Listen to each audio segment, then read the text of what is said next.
we need to start somewhere. And the best place to start is with the election of 1860, I think. Two big issues that election year in DeSoto, in Missouri, the two big issues that were on everybody's mind, what everybody was talking about, what everybody had to run their mouth about and take a position on was Kansas and the railroads. That's what drove that election that year. What are we going to do about Kansas? And what are we going to do about these railroads? Kansas, bleeding Kansas, had been the scene of a bloody civil war for about 4 years by the year of our Lord 1860. The state of Missouri was heavily involved in that fight. Twice, the state of Missouri had sent its militia into Kansas, attempting to suppress the bloodshed. Failed both times. The Civil War really began in Kansas about 1856. Why Kansas? Why Kansas? From the beginning, the question of slavery had divided this country. Not just on account of the moral wickedness of slavery, but because it forced two different ways of making a living on the two regions of the country, North and South, and two different perspectives between the slaveholding states and the free soil states. But for the good of the Union, everybody compromised it as time went by. There was the Missouri Compromise, and the Great Compromise, and every time it seemed to get out of hand, everybody would compromise the question of slavery. Specifically, the expansion of slavery into the new Western territories that we had purchased from the French and taken from the Mexicans. All the way out to California. All that land was ours for the taking. Would it be free or would it be slave? From the time of the Missouri Compromise, we had tried to add slave states and free states in the same ratio, so there would be balance in the United States Senate. As the population grew, the United States House of Representatives became more and more dominated by the North. The northern population by 1860 was 3 times the number of people as in the slave states. So the free soilers dominated the House of Representatives and could have their way with the federal government if it weren't for the Senate. In the Senate, the slave states could still block anything that was going to hurt their interests with a sizable minority. Didn't even need a majority, just needed about a good 45%, and they could protect themselves. Because the Senate is allocated by states, not by population. So every time it was time for a new territory to be organized into a state and admitted to the Union, this quarrel came up again. And it was horrible. Each time it got worse. By 1860, the whole country was fed up with it. A number of things that happened to aggravate it. First off, the Dred Scott decision, in which the Supreme Court said that slavery is portable. That a slaveholding man can take his slaves out of a slaveholding state, take them into Minnesota if he wants to, work them, and bring them back, and wherever he took his slaves, slavery was protected by the Constitution. Well, if slavery is portable, what's the point of having a free state? If slavery is portable, then it is going to expand wherever slaveholders take their slaves. As Abraham Lincoln pointed out in the Lincoln and Douglas debates, that means this country is going to become all one thing or all the other. It cannot permanently endure half slave and half free. The Dred Scott decision forced the North to look at it and finally say, this has gone on far enough. We have bent over backwards to compromise this and conciliate the Southern slaveholders for 80 years, and this is enough. So when Kansas was ready to enter the Union, they came forward with one final attempt to compromise this. Stephen Douglas, Abe Lincoln's big debating partner, came up with what he called the concept of popular sovereignty. that we're going to have the people of a territory vote, and they will decide for themselves whether to organize and enter the federal union as a slave state or a free state. Won't have to argue about it in Washington, D.C. We'll let the actual pioneers themselves hash it out. And this seemed like, oh, what a genius idea, but it was a recipe for violence. He passed what they call the Kansas-Nebraska Act, which incorporated this idea of popular sovereignty, of having territorial elections by the pioneers themselves to settle it. And immediately it was clear to everybody in the South that, well, we better send some slaveholders into Kansas to vote in that election. And immediately it was clear in the North, we had better send some free soil settlers in there to vote in that election. And rival wagon trains set out across the country, some from the South, filled with slave drivers and their slaves. And wagon trains set off from Massachusetts, filled with free soilers. And all of them carried guns. And they got to Kansas, and these rival wagon trains set up rival settlements. And they began to burn each other's barns, and steal each other's cattle, and shoot each other in the back. From about 1856 on, terrible guerrilla warfare was on the plains of Kansas.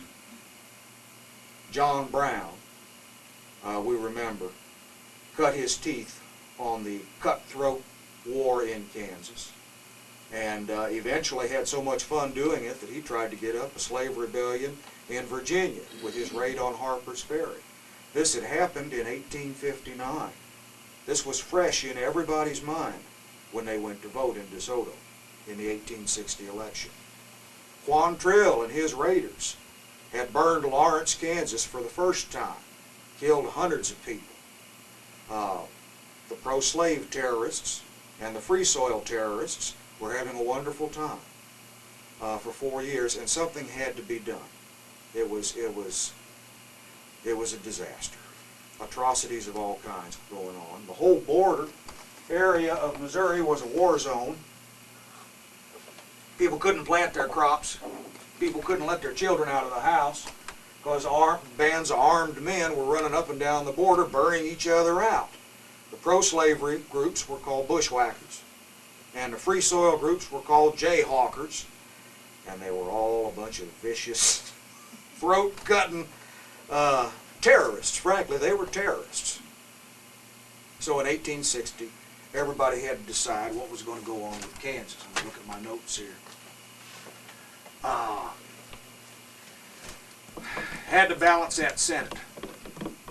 If Kansas came in as a free state,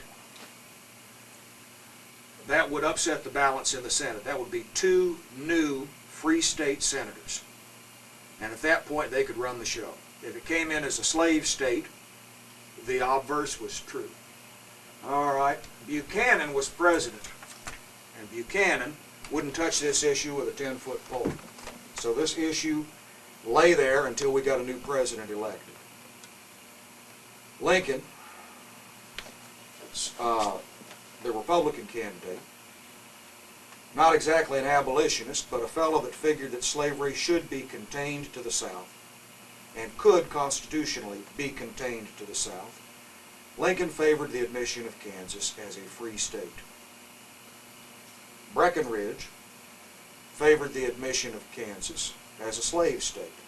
And Douglas favored further compromise. Yeah.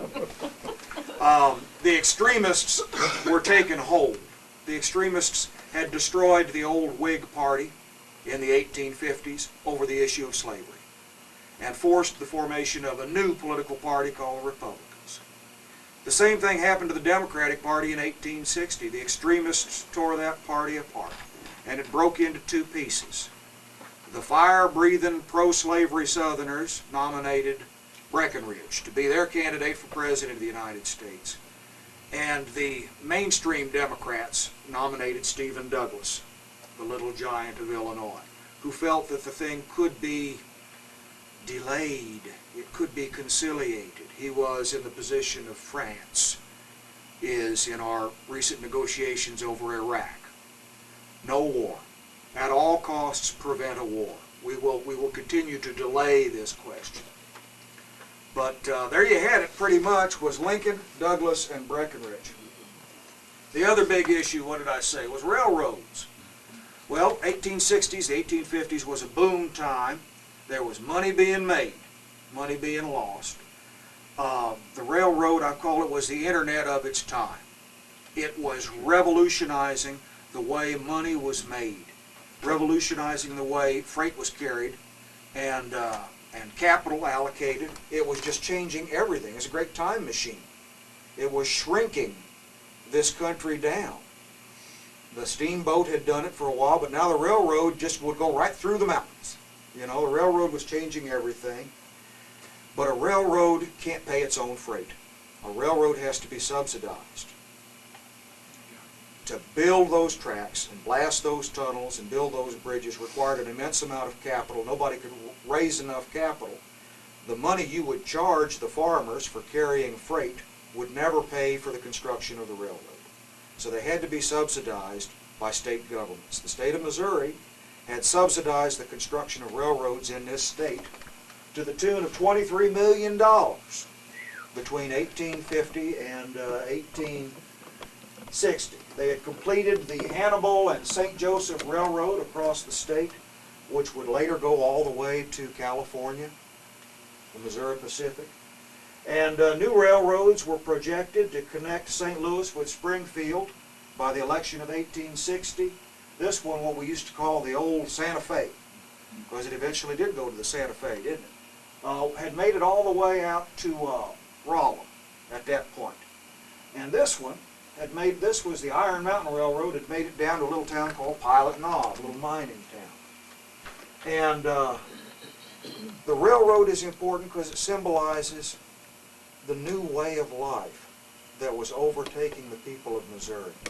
Up until 1860, the dominant political class in this state had been big farmers, big landowners. Most of the people in Missouri were settlers who had come from Kentucky and Virginia and Tennessee. They brought their slaves with them, and they brought their attitudes with them. And they farmed, and they derived capital, their money, from farming, from agriculture. And money follows the politics. The politics of the state was dominated by agriculturalists. It was all out state. But by 1860, the Industrial Revolution had caught up with these old farmers. We had steamboats and steam engines. We were turning into a manufacturing economy.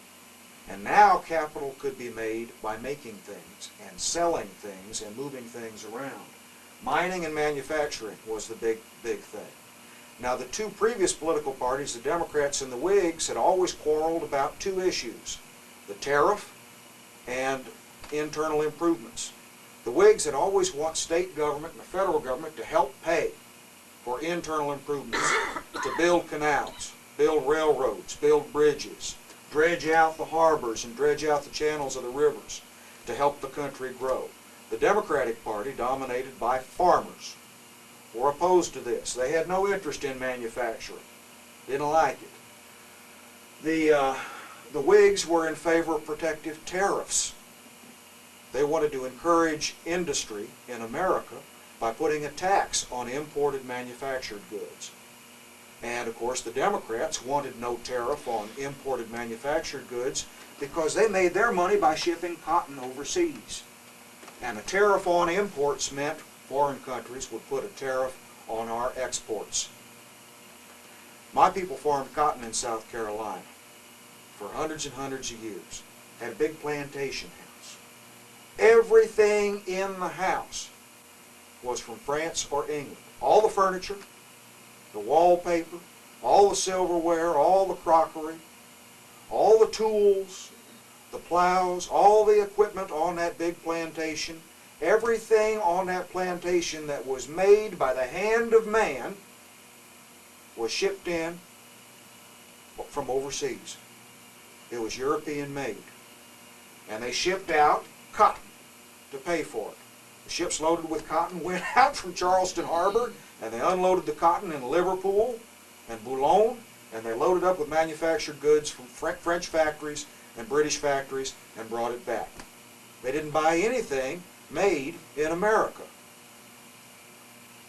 So to encourage American industry, the northern manufacturers, as you all know, wanted a tariff, a special tax on imported goods, to force these hillbillies to buy their ironmongery and stuff from Yankee mills and keep that money in America. This is a big controversy. It still goes on today. It still goes on today. But the fact is, a tariff on imported goods, if it passed, meant that everything my ancestors bought was going to become more expensive. And the retaliatory tariff on American cotton meant that everything he sold was going to bring in less. Passing a tariff on imports was a pistol pointed to the heart of these southern farmers. And it was a big issue. It was on their minds constantly, and it was a big issue in the background of the 1860 election. The railroads were supported by land grants and bonds issued by the governments. Anybody interested in this stuff? Anybody following what's going on? That brings us down to DeSoto.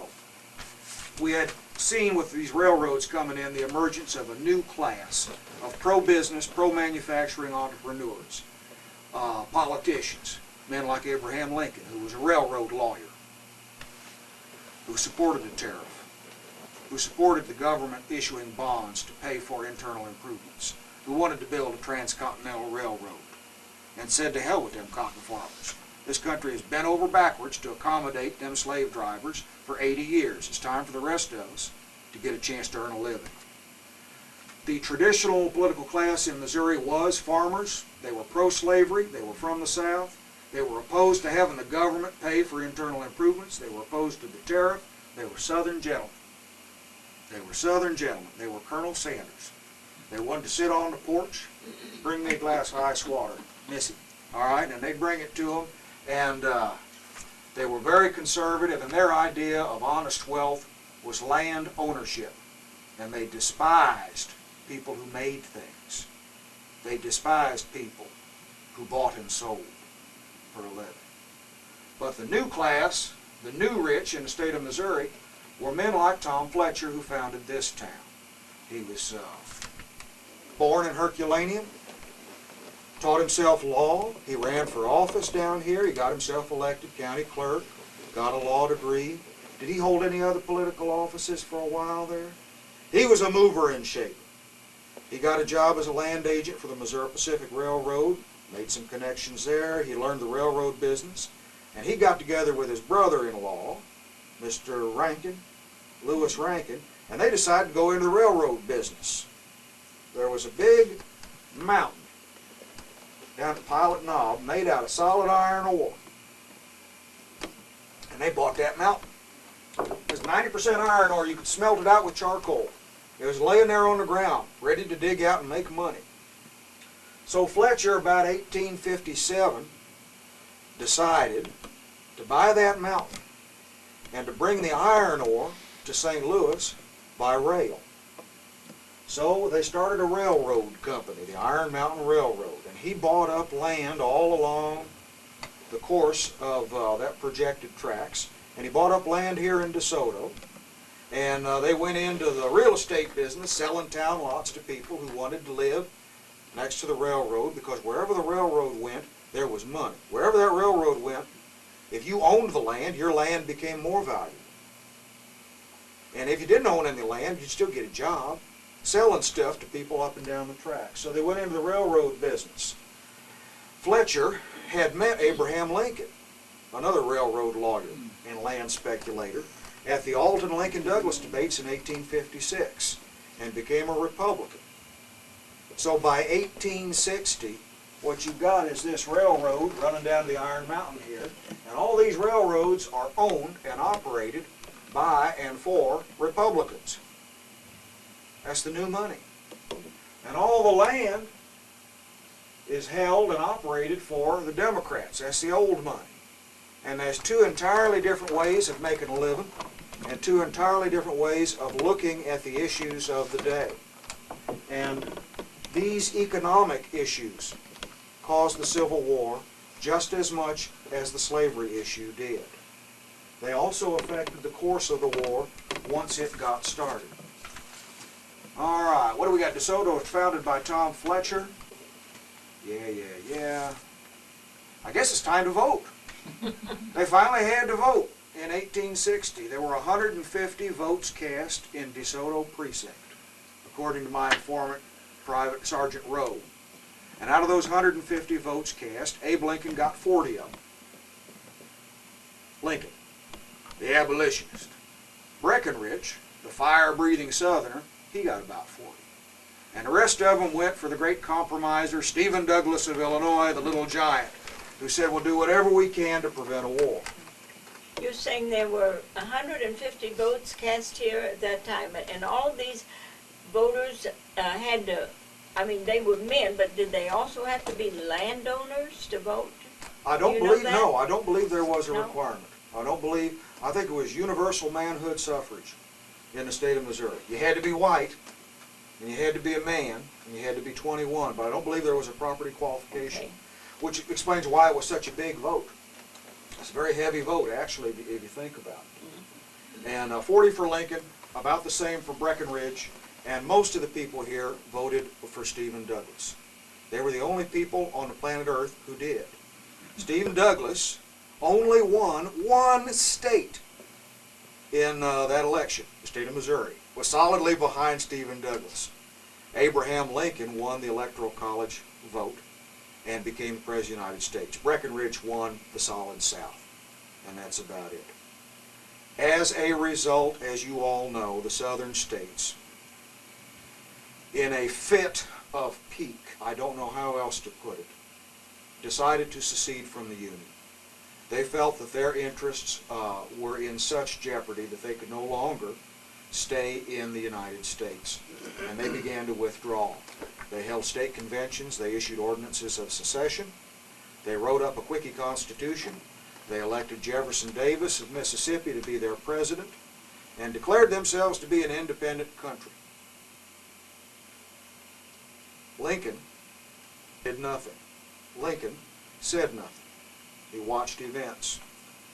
The border states that did not initially secede, like Kentucky and Missouri and Maryland, now had to decide what they were going to do. Missouri held a convention. Missouri in 1860 elected a Democratic legislature, a Democratic House of Representatives, and the governor was Claiborne Jackson, a very, very militant pro-Southern governor. So we elected a pro-Southern state government. But the question of whether or not we would stay in the Union or join the Confederacy was decided by a state convention held in February. They had another election. In February, everybody elected delegates to attend a state convention. And the state convention voted 80 to 1. I think there were 80 delegates there, 80 to 1, not to secede. It was an overwhelming pro-Union vote. So we had a pro-Southern state government, but we didn't want to leave the Union. We wanted to stay in the Union. And of course, we were unable to do both. The issue was forced when the Confederates fired on Fort Sumter. The Confederates wanted a fight. They wanted a war. Everybody talked about peacefully going our own way, but the fact is they were fire-breathing. They thought they could win a war. They wanted a war, and they started a war. They fired on Fort Sumter and called Lincoln's bluff. Lincoln, who had done nothing against them at this point, called for troops. He called for 70,000 volunteers from the state militias, and all the northern states agreed to send troops to put down this rebellion. The state of Missouri, Governor Claiborne Jackson said, "Go to hell, Abe. We are not going to send Missouri soldiers to help you oppress her southern neighbors," and refused. Well, Missouri called a militia into being, what they call the State Guard. And of course, the State Guard was the baby of the state government. all the officers were appointed by these Democratic, pro-Southern state senators. Everybody had a brother-in-law that wanted to be a lieutenant in the militia, right? And they all made uniforms for each other and flags, and it was entirely pro-Southern. They didn't have much equipment, but they had a lot of gall. And they formed an encampment in St. Louis called Fort Jackson, named after the governor. And this encampment threatened the federal arsenal in St. Louis, which was a big arsenal. Now, all across the South, the big arsenals had been taken over by the Confederate States. And the Union officers in charge of those arsenals, many of them had quite timidly not put up a fight, but had basically said, fine, take the guns and everything. But in St. Louis, Missouri, the guy in charge of the arsenal was a fellow named Lyon, an artillery captain who thought well of himself, and he was going to be damned if he was going to see that arsenal, federal property, turned over to a bunch of rebels. He had about 200 regular soldiers to guard it, though, and he could not keep the state militia from taking it if they made a serious attempt to do so. So Nathaniel Lyon in St. Louis began organizing a pro-Union militia. And the material he used for this pro-Union, anti-slavery militia was the German immigrant population of St. Louis. There were thousands of them. Most of them had come here getting away from the revolutions of 1848. They were well-educated, good soldiers. Most of them had served as soldiers in Germany, and they hated slavery. They believed firmly that two hands feed one mouth. Lyon called for volunteers, and he had 10,000 Krauts show up. He armed them. He armed them all with brand new federal rifles. He had an arsenal. He had the arsenal, that's right. And now he had 10,000 well-disciplined Germans ready to, you know, follow his commands. Good soldiers, good soldiers. So they began mustering this little pro-Union German army. The Southerners were a little bit intimidated by this because they didn't have any artillery. Jefferson Davis decided to send them some artillery. He captured the federal arsenal in Little Rock and took a battery of 6 new federal guns out of that federal arsenal, loaded them on a steamboat, and sent them to St. Louis as a present to Governor Jackson's pro-Southern militia. And they had the audacity to unload these guns right there on the riverfront in St. Louis under the nose of Captain Lyon. And Lyon said, I'll be damned if I'll let him carry these cannons. These stolen cannons stolen from the United States Army, carry them across the streets of the city of St. Louis to Camp Jackson. So he moved. He marched his 10,000 Krauts out, and they surrounded Camp Jackson, which had about 1,500 Missouri State militia in it, surrounded the fort, and arrested them all. You're all under arrest.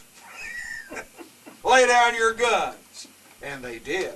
They took a look at all those well-drilled and well-disciplined German volunteers, and they decided not to make a fight out of it. They went quietly. But as Lyon marched them back to the arsenal, the crowd, which was very sympathetic to the South, began throwing rocks and other things. And shots were fired by the pro-Union German militia. About 40 civilians were killed. It was an ugly little riot. But Lyon had proved his point. Lyon had called Jackson's bluff and demonstrated that he was going to keep the state of Missouri in the Union, no matter what. Now, was Jackson still at the Capitol? That's right. He was there for the time being. He wasn't there for much longer, because blood having been shed, Lyon decided to move. He put his 10,000 German volunteers on steamboats, and he carried them from St. Louis up to Jeff City. And they unloaded at that bluff down there below the state capitol. The governor and the pro-Southern state legislature and what was left of the state militia departed. They left town as quickly as they could and traveled south into Arkansas. Lyon, finding the governor's office empty, the capitol vacant, declared that the state government had abandoned their posts. They had absconded, I believe was the word he used. There being therefore no government in the state of Missouri, he called back into being the old convention that in February had declared that Missouri wanted to stay in the Union. He could rely on them, right? They had already gone on record as being pro-Union. He called them into being, and they elected from among their own number a governor, a lieutenant governor, an attorney general, a secretary of state, formed up a new legislature, and went right into business running the state of Missouri. This was a little irregular, to put it mildly, but the state government of Missouri in Jeff City from that moment was pro-Union. Hamilton Gamble was the governor's name, I believe. And the state of Missouri then became officially pro-Union. Now, the escaped Southern government, we now have two state governments. We've got a Union state government in Jeff City and a pro-Southern state government in Arkansas. The pro-Southern state government immediately seceded from the Union, but nobody paid any attention because they were in Arkansas at this point and didn't control anything. The part I want to ask you about is when Claiborne Jackson, when he left Jeff City, is that when he gathered volunteers as he went across the state, ended up with about 3,000 and had a battle at Carthage? Was that all during that movement? And Boonville. He had what was left of the state guard. He had about 1,000 Missouri State militia with him. The way I heard it, he had 3,000 people and 1,000 of them were armed. Sounds about right, yeah. He had 3,000 people and about 1,000 of them were armed with their own guns. Civilian guns. Yeah. And at that point's when they had the battle at Carthage, and it was like a 3-day situation that they had there, and they actually got away and run the Union. Well, the story of the Civil War in Missouri is filled with many gallant retreats by the South. They retreated so often that oftentimes, you know how historical revisionists get at a story, and even a defeat can become a victory. Mm-hmm. And that was a case where they were driven out. They got the best of the fight, but they couldn't hold the position. The Southern armies, I might as well use this statistic at this point, the state of Missouri was divided between North and South, but it was predominantly pro-Union. By the end of the war, there were 109,000 Union enlistments in the state of Missouri. By the end of the war, there were 50,000 Confederate enlistments out of the state of Missouri. So that'll give you a rough idea, about a 2-to-1 preponderance of the population of Missouri fought for the Union.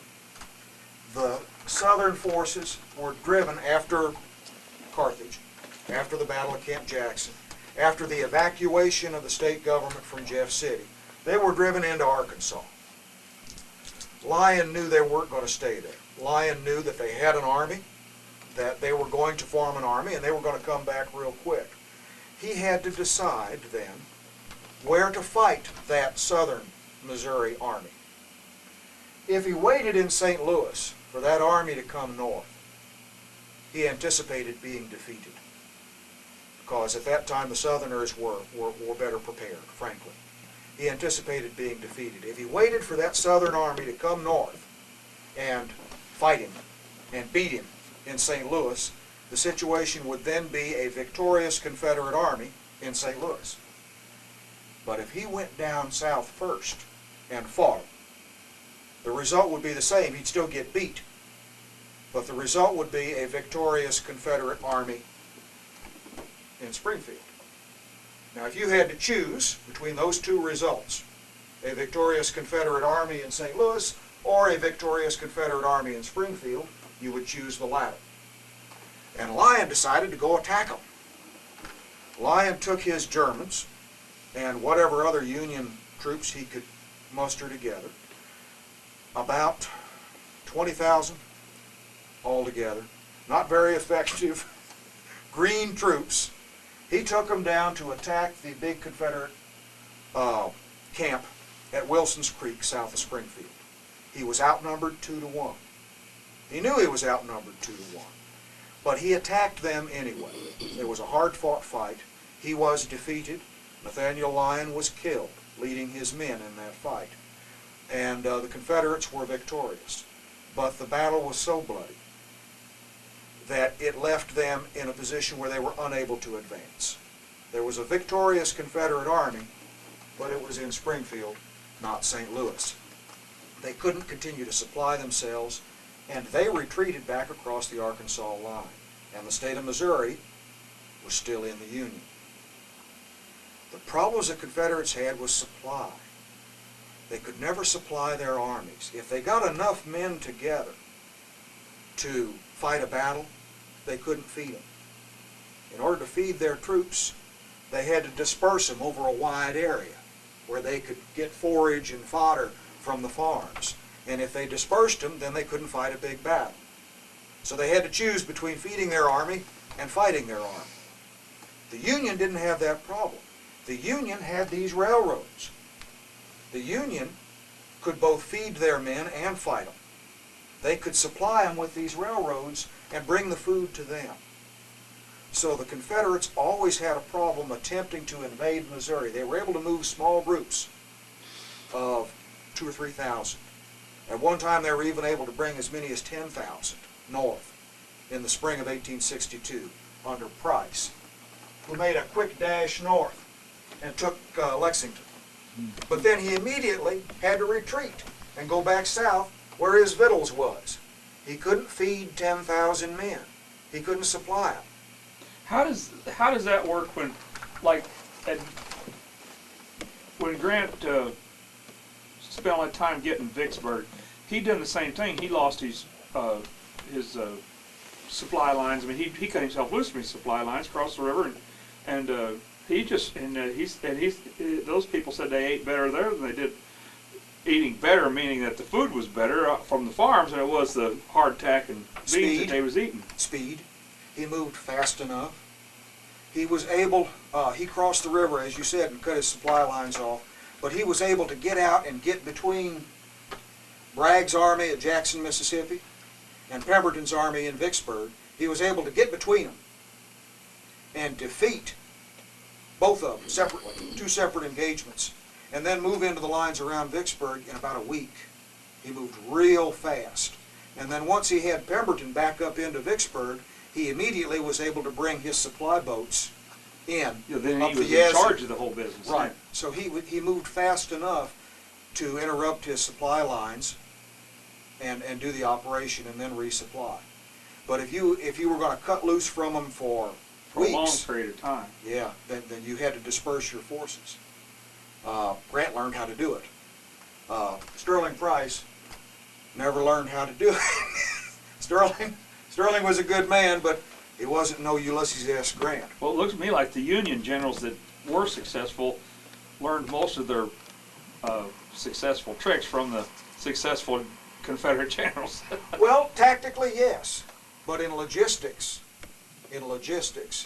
getting the biscuits and the beans and the bullets into the hands of your soldiers, the Union always was able to do that better than the Confederates, mostly because they controlled the means of transportation. They controlled the railroads and they controlled the rivers with steamboats. Yeah. They controlled the money too. And they controlled the money, which pays for steam engines and steel and everything.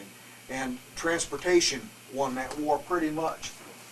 But well, just the idea of being the Confederate States caused they had their own problem because of the fact that states' rights kept the states from sending money to a union so they could help themselves. that's a good point. That's a good point. If the treasury of the Confederate treasurer had the power that Lincoln's treasurer had to buy and sell and issue bonds, right. But every state government wanted to issue their own bonds, and they failed. The result, by the autumn of 1861, Missouri was solidly in the hands of the Union. Tom Fletcher, our lawyer, entrepreneur, businessman, running the mining business, running the railroad business, now decided to get into the Civil War business, like all the other politicians, he raised a regiment of infantry for the Union, the 39th, and he marches off to war with everybody that wanted to join up. And they went off and they fought at, they fought a number of battles. They fought at Vicksburg, they fought at Chattanooga, among other places. He was wounded at Chickasaw Bayou and captured for a time, spent a year as a prisoner of war, but was paroled, and eventually came back to cause more grief for the local Confederates. But while he was gone, this railroad became a great strategic, of great strategic importance. Lyon was dead, but now the Union commanders that followed him up had to hold this state for the Union, and they did it by building fortifications and garrisons along the railroad. The war degenerated into a guerrilla war very quickly, and most of the operations were cavalry operations. Large numbers of mounted men would ride through the countryside, knocking on doors and inquiring into your politics.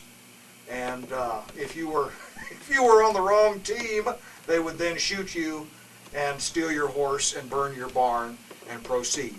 It was atrocity and counter-atrocity and reprisals. The Confederates were never able to field and maintain a large enough army to do anything more than conduct raids. They couldn't operate for more than about 2 or 3 weeks in the state of Missouri. Then they had to go back to Arkansas to where their supply lines were. The Union, to control this area of the countryside as best they could, would build blockhouses and forts in all the major towns. And most importantly, they wanted to protect these railroads. They built along this railroad a blockhouse and had a fortification at every railroad bridge. And for several years, it was a contest between the Confederate cavalry attempting to burn these bridges and the Union infantry in the blockhouses trying to keep them from doing it. At the end of these railroad spurs, big Union forts were built in Rolla and Pilot Knob, and big depots were put in there. Big supplies of rations, food, blankets, boots, bullets, gunpowder, and they supplied Union cavalry that would go out on great, what they call scouts. They would tour through the countryside looking for Confederates. And that's how they attempted to counter the guerrilla warfare. Here in DeSoto, blockhouses were built at each of these trestles. There was a blockhouse every place this railroad crosses the creek. There was a blockhouse in Blackwell at the Big River.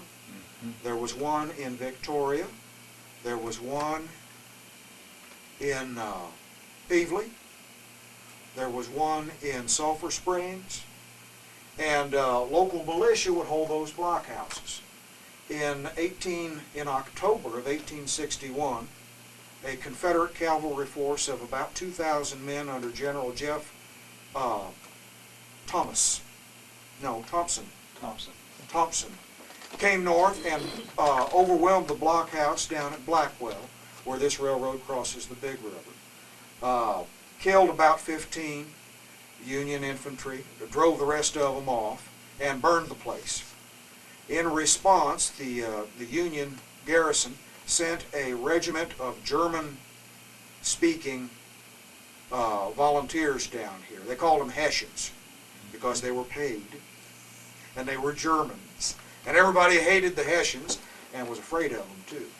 And this regiment of Hessians came down here and lived in the southern part of Jefferson County for about 6 months. And they visited every house, and they talked to every farmer, and they got everybody's mind right. And at that point, it became martial law. It got real serious. And anybody that was truly sympathetic to the South left. About 200 men altogether in Jefferson County left at that time. Because if you were for the South, they were going to come to your house and they were going to kill you. It was as simple as that. There were several dozen murders. And everybody got the message real quick. that spring in the state of, I jumped right over the flag raising, Daddy. How'd you let me get away with that? That spring in DeSoto was fought the first Battle of DeSoto. The first Battle of DeSoto consisted of a flag raising ceremony. Everybody wanted to know whether Missouri was going to go south and join the Confederacy or north. Being a slave state, there was a lot of pressure to join the Confederacy, but the bulk of the people here wanted to stay neutral. And there was a ceremony put together in May of 1861, before the Battle of Wilson's Creek settled the question. And 75 mounted men, what they call Dixie Boys from St. Francis County, attended this ceremony. They had put a huge flagpole up in front of the Arlington Hotel, and they were going to raise a Lone Star flag. Well, Fletcher and his boys, Unionists, had incidentally just traveled through town, headed down on the railroad the night before this flag raising to disperse an encampment of Southerners in Washington County in Irondale. And Fletcher heard of this big flag raising ceremony. There was a band was going to play. They were going to parade past the 75 mounted men. They were going to raise this secessionist flag and fire a salute. And then there would be speeches, and then there would be box lunches on the lawn. This was going to be wonderful. And they were getting ready to have this big party when Fletcher came back from Irondale with his men right in the middle of the ceremony. And they unloaded double time, and as they unloaded, the 75 mounted men, the Dixie Boys, got on their horses and boogity, boogity, boogity right up this road and out Violent Road, and were never seen again. The Union troops with Fletcher searched for the flag, couldn't find it anywhere. Eventually that night they found it hidden in the hotel. The story was that during the ceremony a woman had been sitting on the flag, and this is how they couldn't find it. But they found the flag, confiscated the flag, and from that moment DeSoto had a reputation as a pro-Union, black Republican town. And no nonsense. This was a Union town. It was going to stay a Union town. Anybody had any sympathy for the South left. And that's how things were done. It was kind of high-handed, but that's the way it was. Where am I? I'm lost again. Them painkillers are kicking in, folks. Bear with me. All right. I wanted to say a word about militia. There were 5 or 6 different militias. There was the State Guard, which was the official Missouri State militia. That was pro-Southern, called into being by Governor Claiborne Jackson at the beginning of the war. They went on down south with the rest of the Confederates after Wilson's Creek. The new Union government installed in Jeff City by Lyons, they too passed an ordinance, a militia ordinance, and formed a pro-Union militia, the MSM, Missouri State Militia.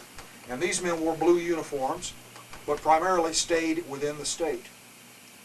Then there was infantry and cavalry and artillery regiments raised by the state of Missouri, but then turned over to the federal government. These were United States Army Volunteers, USV, Missouri regiments. Then there was Home Guards, who were just what they sound like. They would guard the little towns and villages where everybody was. The guerrilla warfare in the state was so bad that after the second year of the war on these counties in here, since they couldn't control the countryside from their garrisons in Kansas City and along the railroads, they issued an order called Order Number 11. Brigadier Thomas Ewing issued Order Number 11, which basically depopulated 3 or 4 counties along the border. Union cavalry went out and everybody had to leave their homes and go live in basically concentration camps in Kansas City. This caused a lot of hard feelings. But in those 3 counties on the border, they became a wilderness. All the barns and houses were burned, all the livestock were driven off, all the crops were either consumed or destroyed, and a lot of hard feelings over Order Number 11. And it drove the pro-Southern population out. And without a pro-Southern civilian population to feed them, the Southern guerrillas could no longer operate in that area. Also, they had a new idea. They passed a militia law that required you to join the militia. This created a new thing called the Enrolled Missouri Militia, the EMM. And everybody in the state of Missouri got a visit from the local sheriff's deputies. Hi, you're in the militia. No choice in the matter. You will report to such and such a place at such a time with your gun, or you'll be issued a gun. And this forced everybody away from neutrality.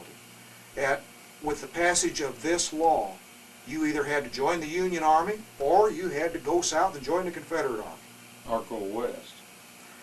Yeah, or go west, like Mark Twain did, and get out of the thing altogether. But it was done to prevent a lot of the guerrilla activity, a lot of the bushwhacker activity. What was the, like I've read it in the books on Sam Hildebrand, they talked about a little trick that the Union people, the local people, would pull about how they could manipulate things on a Southern person that they knew had some kind of Southern sympathy and could actually steal their land from them. And it was actually just done on Sam Hildebrand's book. I forget which one it was, about 3 of them. Call it like tracking a mule or something like that, where they take like, say if you was a Southerner and I was a Northerner and you had a nice farm, of course, like you said, all they had to do was just practically anything. If you had a little flag or anything, they'd probably shoot you. So if I go complain to the marshal that you'd stole my team of horses, and then I'd take him out there and we'd ride around on your place and I'd find that team of horses tied in the woods back here someplace. I said, see there? There's my horses. Well, you'd be either shot or put in jail, couldn't pay the taxes on the place, and then I could buy your farm on the courthouse steps. Yes. Yes. It was terrible. Now that's just honoring us. That ain't got nothing to do with a war. Well, that happened all over the country, though. That type of thing did happen. A lot of hard feelings. See, that's just an opportunist that's looking for a way to make money. That's why they call them scalawags and carpetbaggers and such.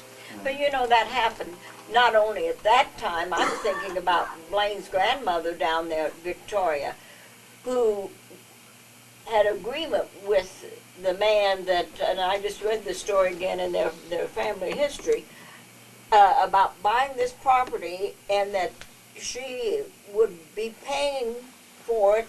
The payment was due the first of the month. She'd be paying for it like at the 5th of the month. Made payments. She made payments till they came up to that final payment. And he knew she was going to be late, and so he advertised he was going to foreclose on that property with one payment to make. Levi McKee found out about it, and he came and told her. She asked the people who owed her money if they could pay her early, and they did. And so she paid the guy, but he was going to sell that one payment left, 5 days, and he was going to sell that property right out from under. And she'd lived on it for, I don't know, 5 or 10 years.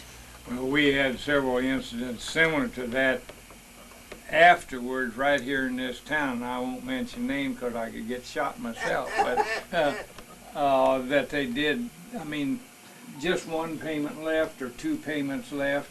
It was planned thievery is what it actually, Yeah. They try and get, and she was a widow woman, so you get, how could you deal with it? But go ahead. But that went on not only at that time, but we're talking about in the 1890s, that went on still. That type of abuse, Yes. of financing is why men like Jesse James were able to rob banks in this region so successfully for so many years, was everybody had learned to hate the bankers and the lawyers. But So they didn't really give a damn. yeah. If I get you. Well, how did Tom Fletcher end up back here in Missouri and down there leading a group? Well, I'll get to Tom next, but I wanted to say Okay. something about DeSoto. Okay. DeSoto formed a regiment here of Enrolled Missouri Militia too, in response to this order that everybody is going to have to either join your local militia or go to jail. So they formed the 80th Regiment of Enrolled Missouri Militia here, and they were for home guard duty. They guarded bridges and blockhouses and stole chickens, and that's about all they did. But it was better than nothing. They went and were on a patrol one time. They heard that there was a large number of mounted men out by the big river, out by Mammoth, on Highway H. And they all mounted up itching for a fight, and rode out there and ran smack dab into several hundred other mounted men, none of them in uniform. And they all opened up on each other with pistols and shotguns, and the DeSoto regiment got the worst of it, and they ran lickety-split as fast as they could, did not stop running till they made it back to DeSoto, at which point they found out that they were fighting a St. Charles militia regiment that had also been down here hunting for rebels. One DeSotoan was wounded, and the colonel of the regiment, Lewis Rankin, had his gun belt shot into. And that was the only casualties. It was very embarrassing once they found out that they were friendlies. But that was the only activity here at that time. The war went on, and after 1862, most of the Civil War activity was bushwhacking activity. There were no big movements in the state of Missouri until the summer of 1864, the last summer of the war, when Price's Great Raid got off the ground, and we hear about Tom Fletcher again, his moment of glory. 1864 was an election year also. Lincoln running for re-election. The Democratic candidate was disgraced Union General McClellan, another railroader. But the Democratic candidate was the peace candidate. We're not going to win this war, boys. We've got to let the South go. We cannot restore the Union. Let's stop the war that had gone on so long. The war was very unpopular. But Lincoln was running for re-election, and the people were going to have to choose whether to change horses in the middle of the stream or not. The rumor mill in the state of Missouri all through the summer of 1864 was that the Confederates are coming. There is going to be a big Confederate invasion of the state, and when it comes, then we'll get all of these Hessians back. Then the Southerners would come into their own and get revenge. But everybody waited and waited and waited, and pretty much nothing happened, so all the troops were taken out. By high summer of 1864, there were only 14,000 Union troops in the state of Missouri, and they were scattered all over in these little forts and blockhouses. There was no field army at all anywhere. In 1864, Grant was still in front of Richmond, doing not much, trying to defeat Lee, but Lee wouldn't be defeated. Sherman was besieging Atlanta, and the Union armies weren't doing real good. It was felt that a military victory for the South would help turn the result of the election. It would defeat Abraham Lincoln and elect George McClellan. And if McClellan were elected, the South would win the war. So a lot of these military movements were political in intent. In August, the end of August 1864, General Sterling Price, Major General Sterling Price, former governor of the state of Missouri and commander of a big army in Arkansas, was finally able to get permission to invade his home state of Missouri. The Confederates had successfully driven the Union General Nathaniel Banks out of Arkansas. This was the only victory they had that year, and they were feeling pretty cocky. They were feeling good. They were feeling like they could do it. So Price was given command of an army of about 15,000 mounted Confederate soldiers and as many bushwhackers as he could recruit. And he was given orders by General Kirby Smith, the Confederate commander of the Trans-Mississippi District, to cross from Arkansas and take St. Louis and burn it. It was felt that if he could do this a month before the election, it would embarrass the Union cause and help elect McClellan. It was also felt that if he could take the state of Missouri, or even a small part of it, he could run the election in the state of Missouri. and see to it that Democrats were elected instead of Republicans. Price had with him what was left of the old original Missouri state government. Claiborne Jackson had died, but the lieutenant governor, Thomas Reynolds, was the acting governor of that government, and he was the Democratic candidate for governor of Missouri in 1864. The Republican candidate for governor of the state of Missouri was our old buddy, Tom Fletcher, who had come back covered with glory from the wars, with his bullet wound, had been exchanged in a prisoner exchange, and was busy raising a new regiment of infantry here in DeSoto, and all the other towns along this railroad line, the Iron Mountain Railroad. This was the 47th Missouri Infantry. It was mustered in the last week of August. In the second week of September, Price's army was given its orders, and in the last week of September, Price crossed the Arkansas border down by Poplar Bluff. He had with him about 18,000 mounted men and 14 cannons. It was felt that if he moved quickly, he could get to St. Louis and take it before the Union could assemble anything to stop it. And he could have. There was nothing between him and St. Louis but a few mailmen and deputy sheriffs. All the other Union troops had been sent to help Sherman in front of Atlanta. There was 14,000 Union troops in the state when Price crossed the border, but they were all scattered. 100 here, 300 there. Price's men were concentrated. They were all together in one lump, and they were all on horseback. And he marched real fast. He covered 120 miles in 4 days. And on the 25th of September, he concentrated in Fredericktown.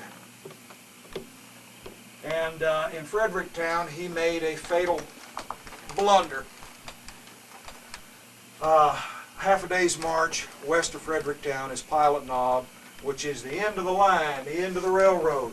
Big mine down there, and a Yankee fort, Fort Davison. And in Fort Davison was Colonel Tom Fletcher and about 400 raw green recruits of the regiment he was raising, the 47th Infantry. About 200 Union cavalry, and about 22 heavy cannons in that fort. And Price decided, when he heard that Fletcher was there, that instead of lunging for St. Louis, he'd take a little detour. He'd march over and take that little fort. He could use the cannon, and he could hang Tom Fletcher.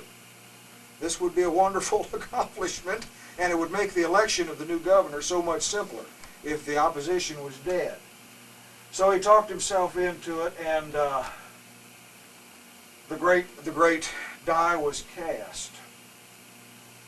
The Union commander in St. Louis, General Rosecrans, upon the approach of Price's army, had sent south on the railroad the district commander, Brigadier Thomas Ewing, the same guy who had issued the concentration camp order number 11 in Kansas City. He was considered to be a great war criminal by all the Confederates.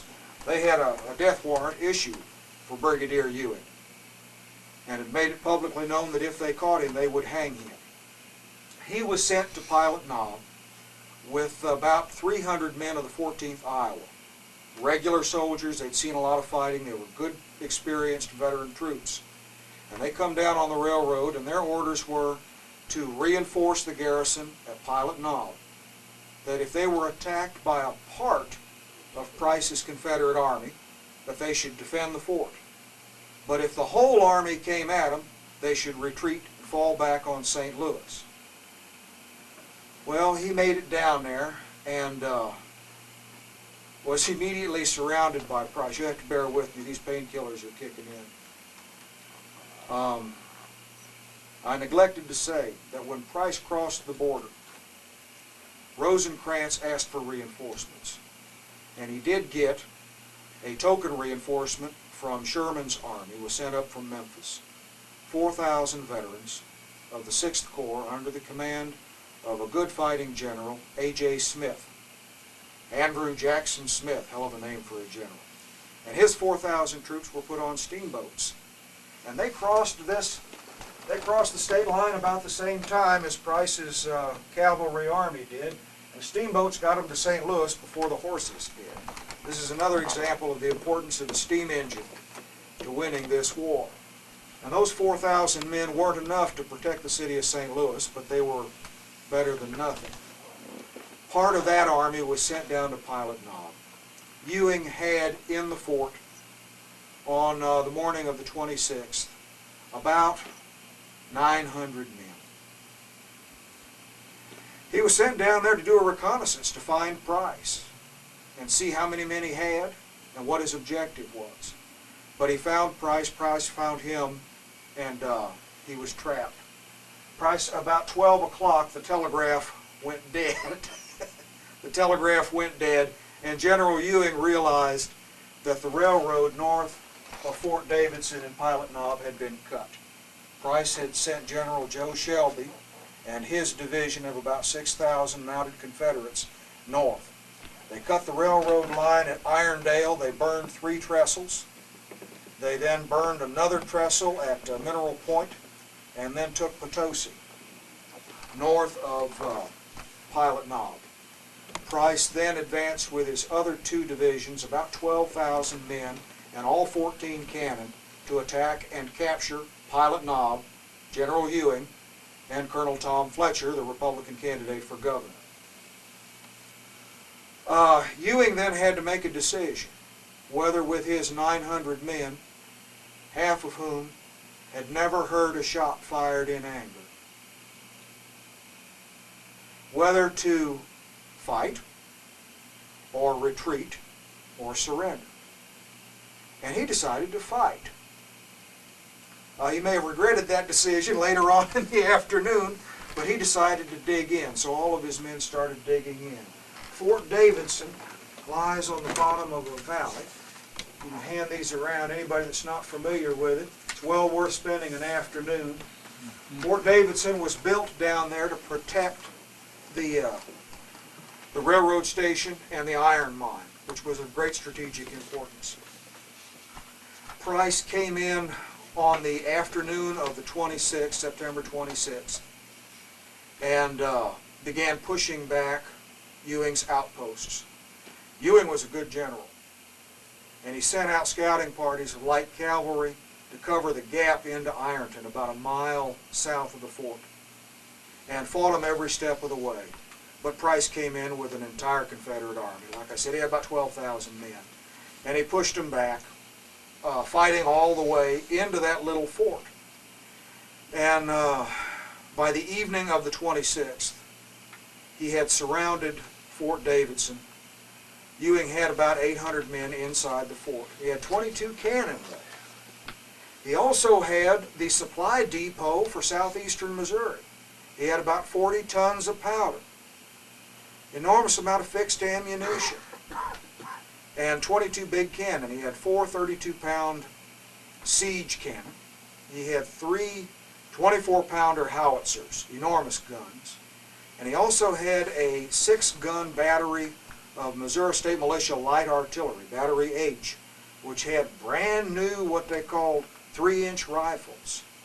It was a regular field cannon, but it was that looked like a 6-pounder, but really it fired a long conical shell of about 20 pounds, a good explosive shell. Very modern, very high-tech piece, very accurate steel rifles. And then he had a couple mountain howitzers and 3 or 4 small pieces of horse artillery, and he had some mortars. Altogether, he had 22 pieces of artillery in that earthwork. He had spent 2 days digging out the moat. The moat of that fort was 10 foot deep. The wall was 10 foot high and at an angle about like this, which meant from the bottom of the moat to the top of the parapet was 20 feet. It was a small fort. It could not hold out against an intelligent artillery attack, but it was really a tough little profile for an infantry assault. Price came in filled with confidence. Price felt that his men could take the fort. He had 15,000 men, and he knew there were only about 800 in the fort. He felt it to be a walkover. So early the next morning, he began getting his men in position.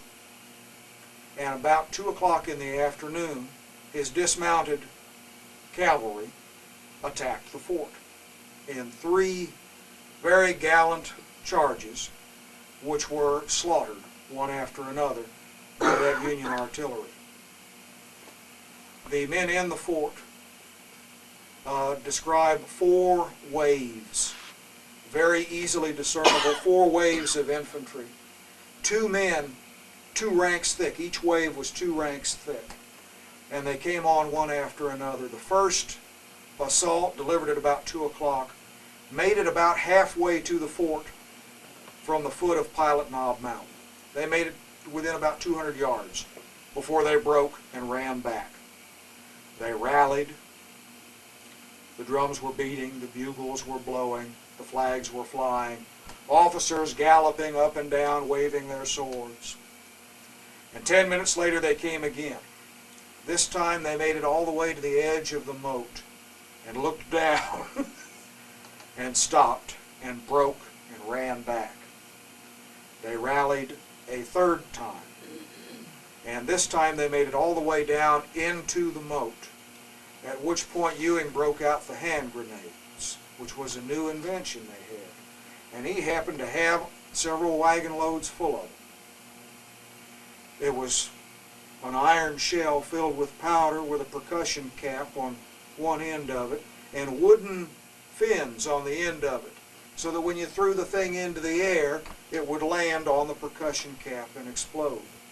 And his men began throwing these hand grenades over the parapet into the moat, and they described the bodies of the Confederate attackers as being blown up to where you could see them over the parapets. The men were blown into the air that high. They broke and they fell back again. In about 25 minutes, Price lost 1,500 men. The Union casualties were about 20. It was a disaster. It was a slaughter. There were about 500 dead on the field, another 500 mortally wounded, another 500 that eventually recovered of their wounds, and 200 dead scattered on the hillsides. This was one of the great blunders of military history, like Pickett's charge or the charge of the Light Brigade. It was a disaster. They said that their artillery was for their forethought in that battle, that the artillery down there in Fort Davidson figured where they'd put their artillery, and they already had it all, the ranges all shot already. So they brought their artillery into those spots and they just shot them out. Yes, this was fixed artillery. Yeah. Of enormous weight. A 32-pounder cannon is. Yeah, I seen them. I mean, they're, yes. The little end of them's this big, right? And they had good gunners. Yeah. They had good gunners. As the South always enjoyed a superiority in cavalry, the North always enjoyed a superiority in artillery. Again, the industrial capacity of the North gave them that edge. And they were good gunners, and as you said, they had their lines of fire already cleared. They knew exactly what they were doing. Price should have known better.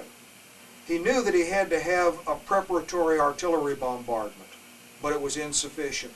His artillery bombardment of the fort consisted of sending a Texas battery of 2 iron 6-pounders on top of Shepherd's Mountain to fire down into Fort Davidson. And they were all drunk.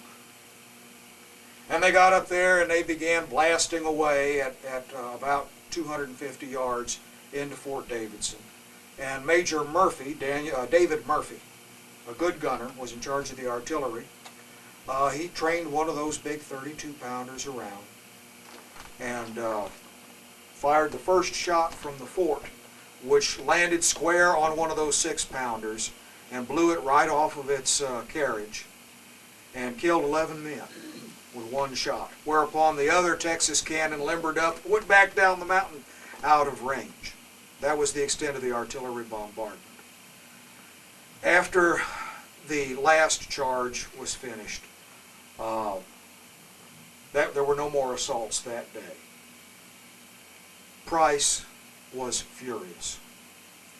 General Ewing and Colonel Fletcher were very pleased with themselves, but they realized they weren't going to be able to hold out the next day. That night, Price ordered his army to make scaling ladders.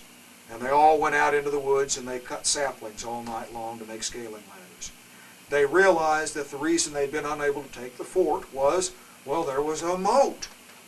There was a 20-foot wall they had to climb. They had not seen it.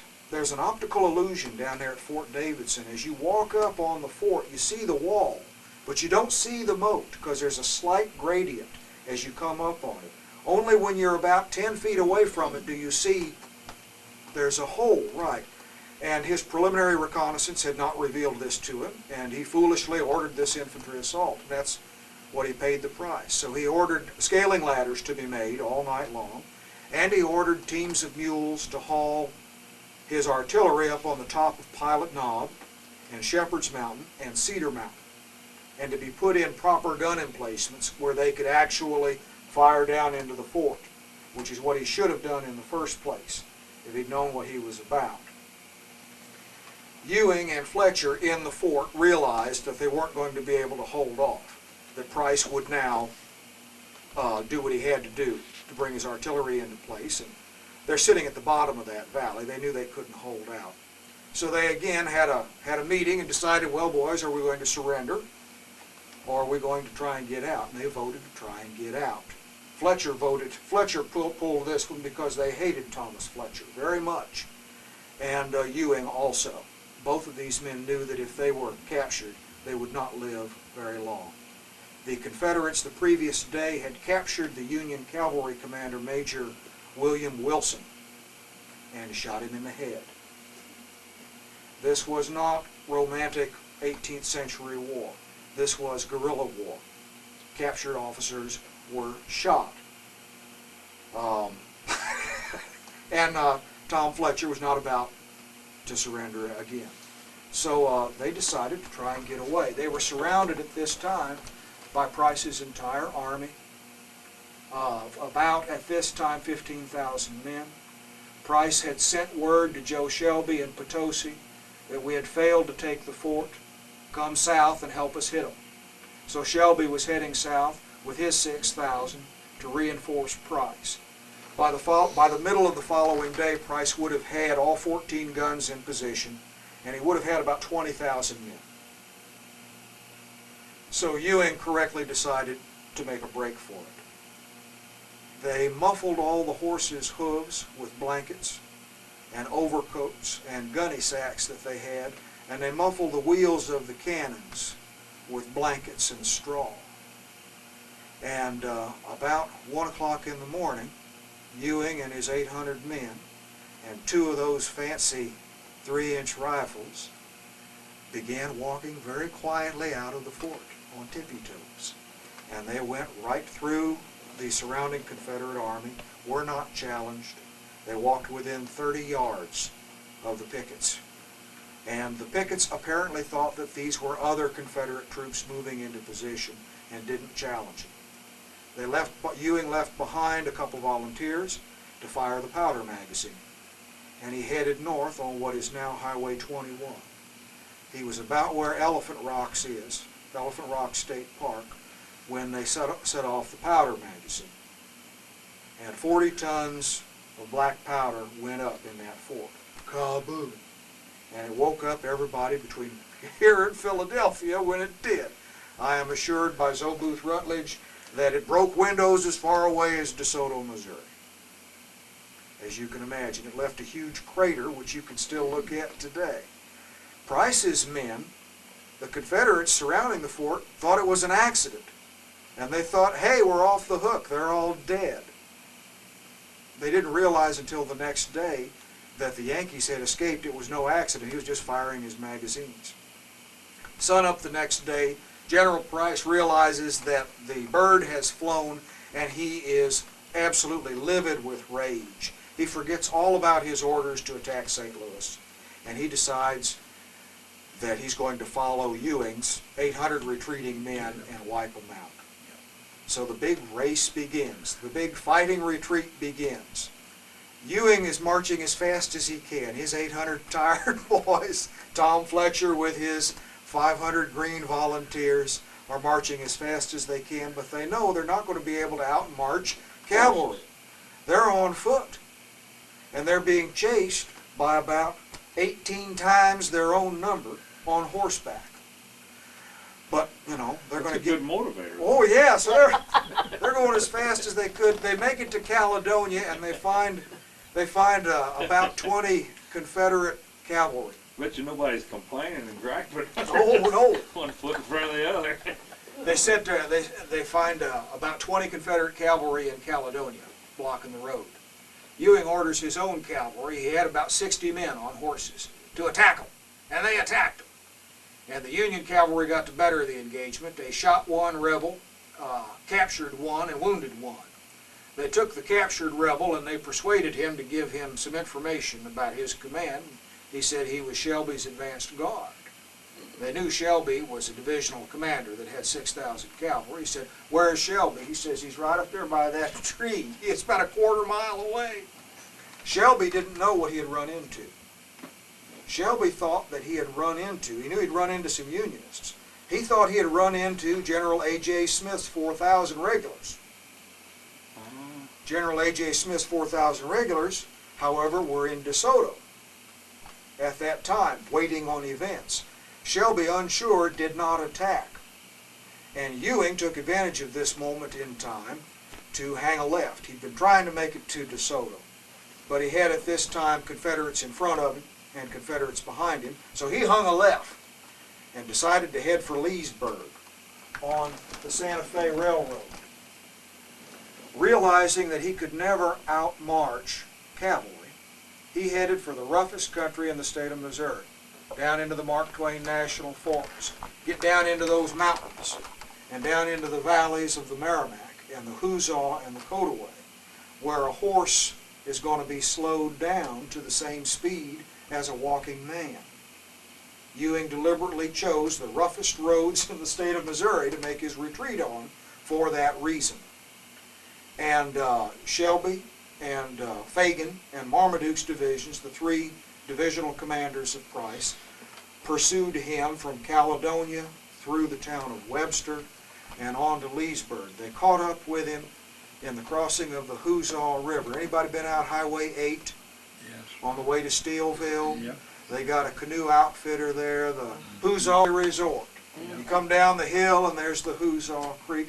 Right there, Price's cavalry caught up with them, and they fought a little battle. The Iowa boys and the two pieces of artillery drove them back, and they were able to make their way down the Hoosiaw Valley away from the cavalry. They fought two more rearguard actions before they made it into Leesburg. This was a 2-day march. They covered about 60 or 70 miles in 36 hours. They were very, very tired. They ain't slept in 3 or 4 They days. had 2 or 3 hours sleep at Webster. Nothing to eat, but they were terrified. And they did make it into Leesburg. At Leesburg, Missouri, they made it into the railroad cut there. They were hoping that they could catch a train and get the hell out of there.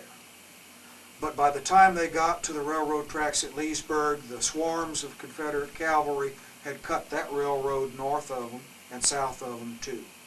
So they dug in at the railroad. The railroad, which was under construction at that time, was a big depot there at Leesburg full of railroad ties. So they built themselves a fort out of railroad ties in that little railroad cut at Leesburg and dug in. The Confederates caught up with them the next morning and began some probing attacks. But they weren't about to attack these boys again. They'd had enough of attacking Union entrenchments. They were not about to attack General Ewing's command because they knew what would happen if they did. If these boys had time to dig in, they'd give you hell.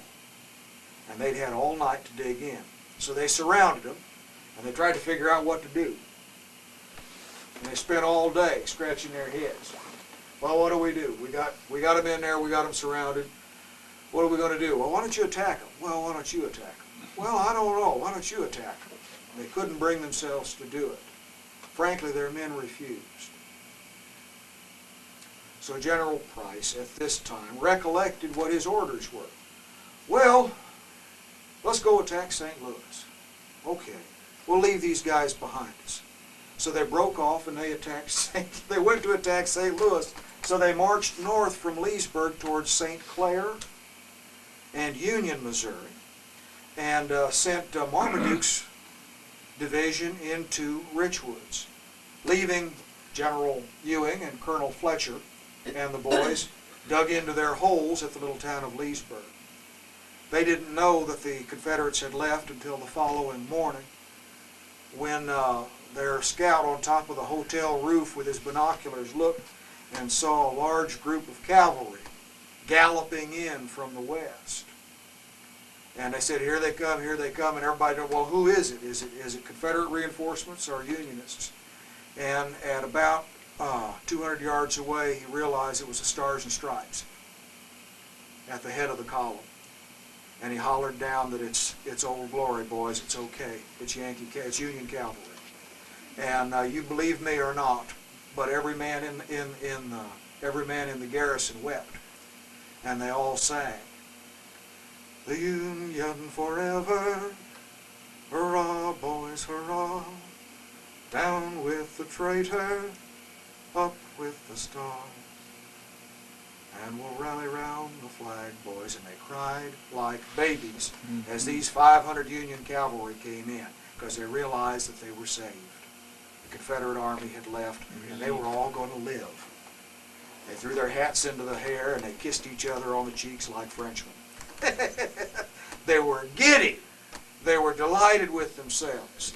They had fought an enemy that outnumbered them 20-1. They bloodied him, punched him in the nose. They had not surrendered, and they hadn't been killed either. They had done their duty, and they were damn pleased with themselves. And Price and his army, which by this time was feeling pretty blue, Price and his army moved off to find somebody to attack. They got as close as Pacific to the city of St. Louis, but by this time Price had wasted 5 days chasing this garrison of Pilot Knob to no purpose at all. To no purpose at all. And in the intervening 5 days, Rosecrans in St. Louis had been reinforced by the 16th Army Corps from Sherman's army. Troops had been coming in on the railroads. Troops had been coming in on the river boats for these 5 days.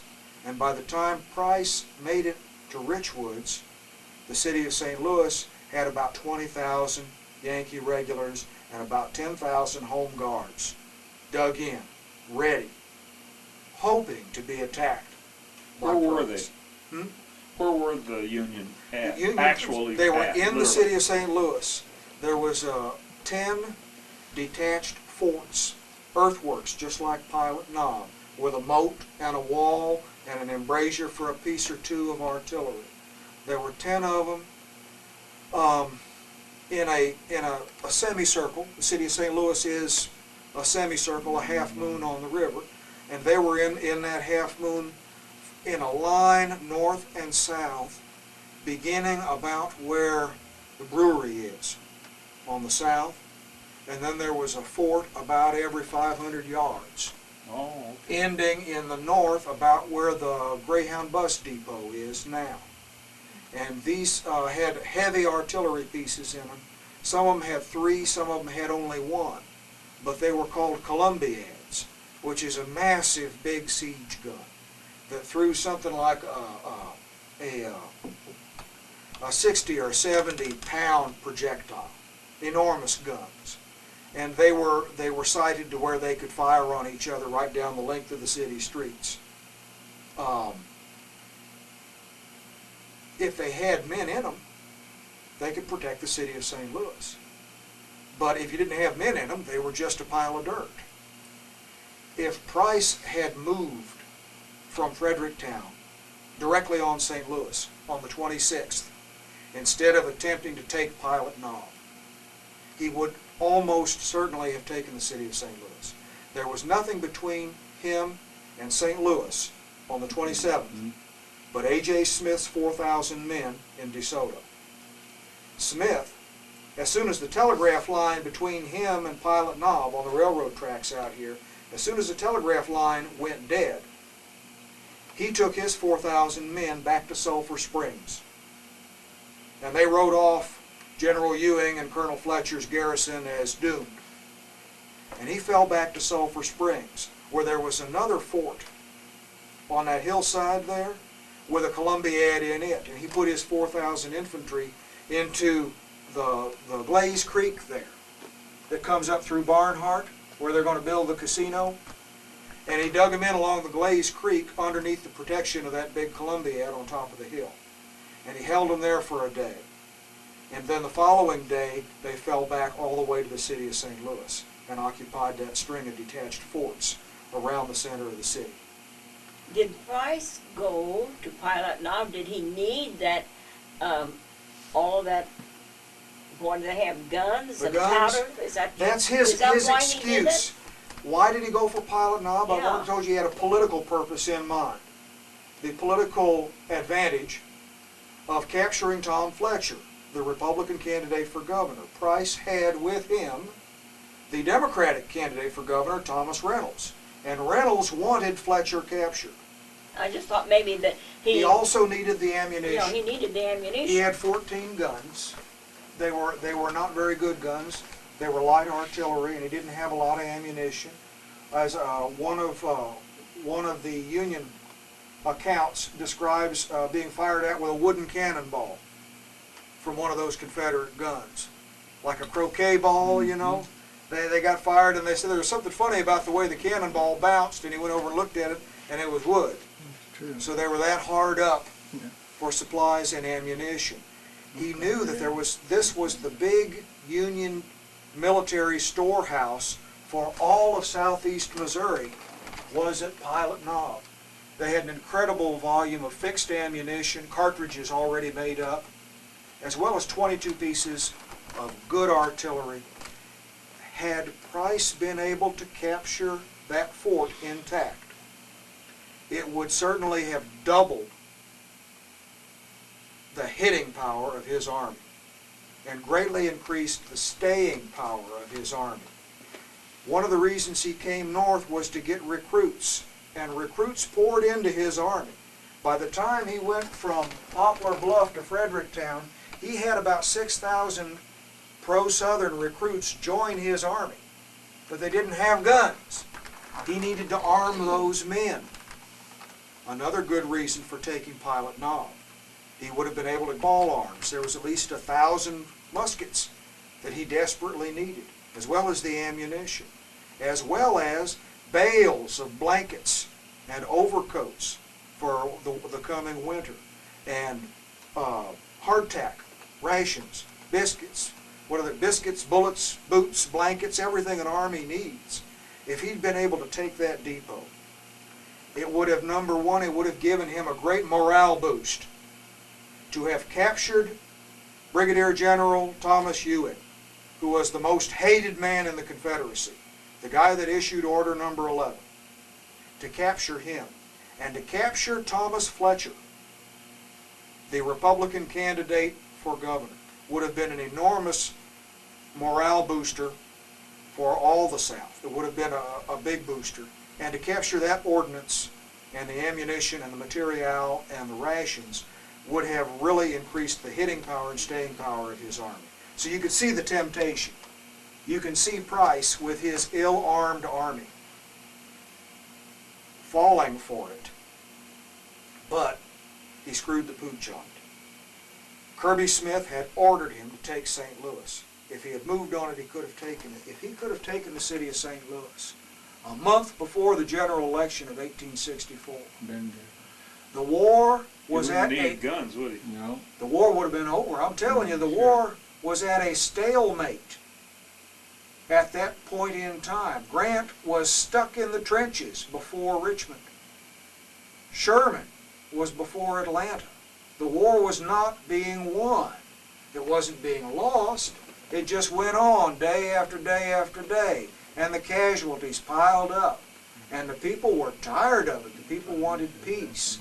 If a Confederate army, a month before the general election, had been able to invade Missouri and take and burn St. Louis, it would have been a clear demonstration that the Union was not winning the war, that the South was alive and kicking.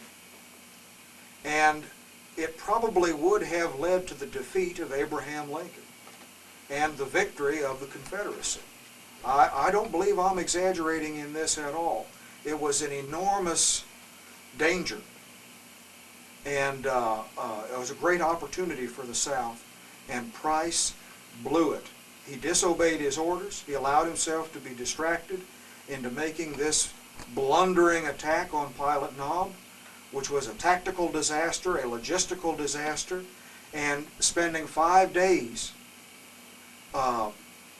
leading his army through the bushes of the Ozarks when they could have been on the high road for St. Louis cost him the victory. By the 1st of October, when his army was in Richwoods, St. Louis was already fully garrisoned. By that time they had 20,000 regulars, they pulled in 10,000 home guards, and Price realized that That's out of the question. it was out of the question. It was impossible for him to take St. Louis. The 5 days had given the Union time to reinforce it.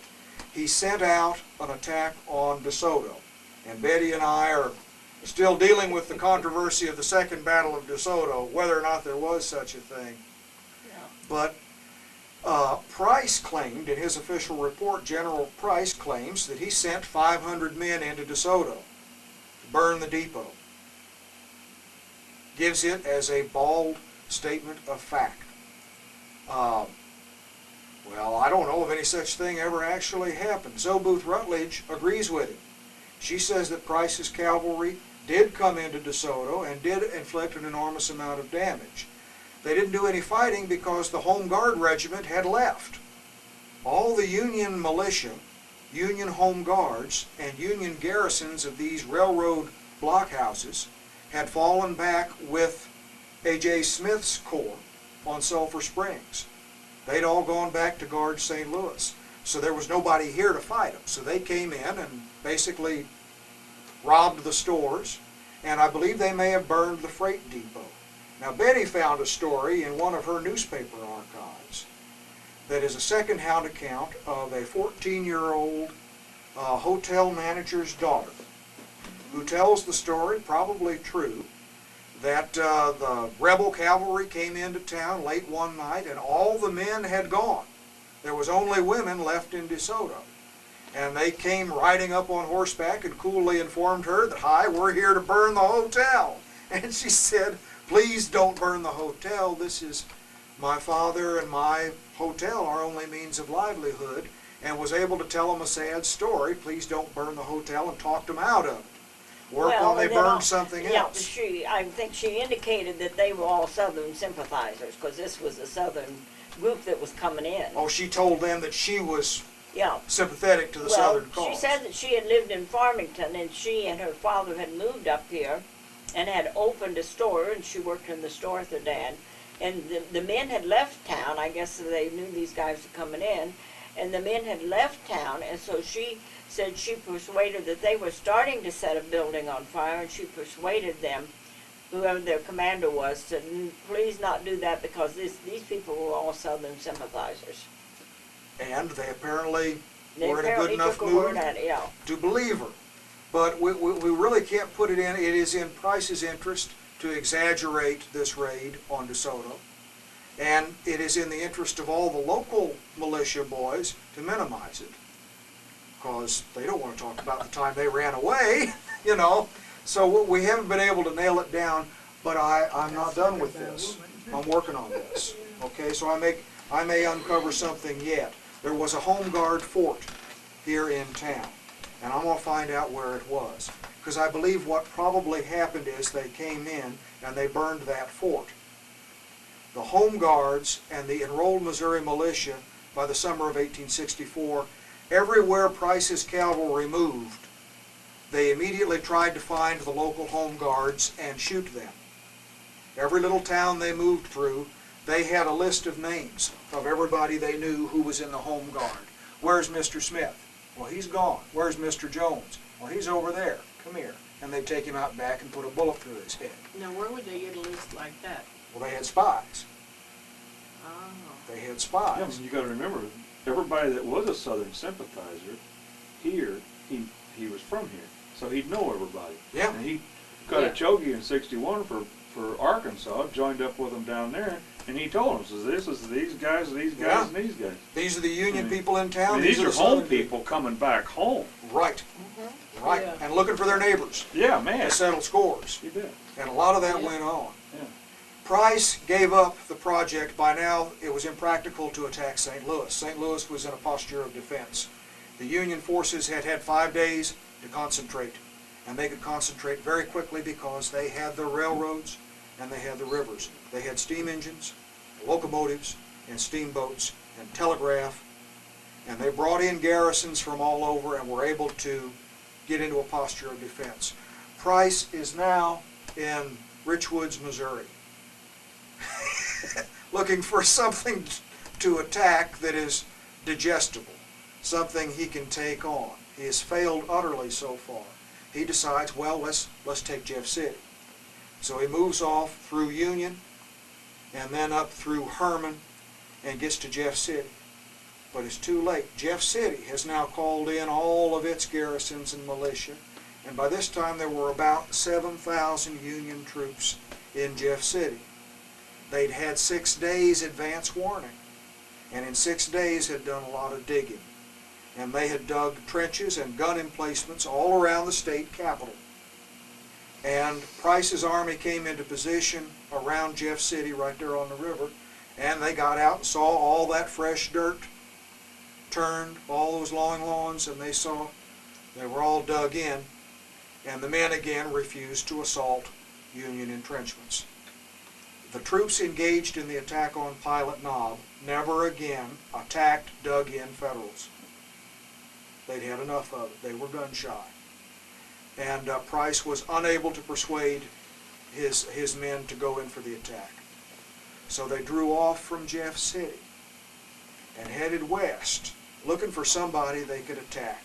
And in Lexington, Missouri, there was a garrison of about 200 Union troops that was about the right size. So Price, by this time, his army numbers about 25,000 men. More recruits are coming in all the time. He can't arm all of them, but he's got a lot of men. And He's with gotta his feed 'em. he's got to feed them. Yeah, but they're almost like a liability to him. well, they're eating up the countryside pretty good. They're eating up the countryside. Every town they went through was stripped of anything edible. But Missouri was a rich country, a rich countryside, so they were eating pretty good at this time, and they were drinking pretty good, and they were tearing things up pretty good. If you can imagine a large, heavily armed, drunken mob of about 25 to 30,000 veteran killers making their way at high speed through the center of the state of Missouri, you will understand the devastation and the fear and the terror of the situation. Nobody knew what these men were going to do. They fell on the Union garrison at Lexington and overwhelmed all 200 of them. All 200 surrendered pretty quick. And at that point, Price had his first and only real victory over 200 home guards. It was pathetic. Well, what did he do with them? What did he do with them? No, what did he do with them? What did he do? He probably paroled them. He took them with him as prisoners and probably let them go eventually. If none of them were officers, the officers would have been shot. But if they were just home guards, he probably let them go. What was he going to do with them? He was trying to move as fast as he could. The whole key to Price was being able to move. He took them with him for a while, but probably turned them loose on parole. Sign this sheet of paper. I promise that I will not bear arms against the Confederacy for the duration. Sign your name. There Turn was it in. quite a bit of that done, wasn't there? Just it was either kill them or let them go, because they didn't have facilities to hold them prisoner. And sometimes they killed them, and sometimes they let them go, depending on what mood they were in. And this... They did the same thing back and forth there in Kansas, Kansas and Missouri. I mean, they traded foes and friends. Yeah. So he overwhelmed them at Lexington. This is the second battle of Lexington. Price had fought another battle there earlier in '62 and won that. From Lexington, he then moves west, hoping to take Kansas City. But at this time, of course, the balances begin to turn against Price. The Union troops in St. Louis and Jeff City behind him are now turning on him. They begin chasing Price's army west.